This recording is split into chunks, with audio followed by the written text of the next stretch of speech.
تعالوا معي اليوم نخبركن عن أحلى وأسوأ مدينة زرتون ب 2024.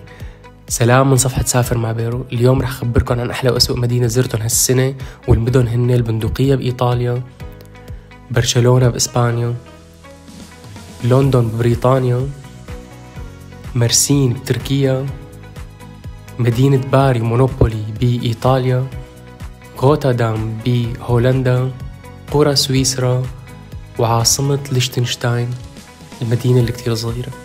والمدينة اللي أجمل برأيي هي البندقية.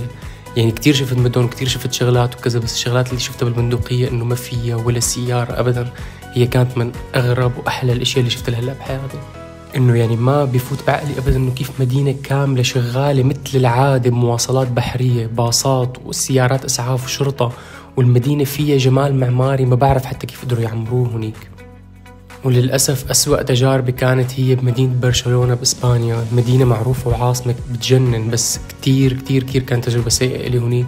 الزحمة كانت مو طبيعية، أكتر من حدا من رفقاتي انسرق هنيك، فبكل وقت أنت مشيان وخايف. الأكل كتير غالي وما طيب، بالرغم إنه فيها كتير شغلات حلوة.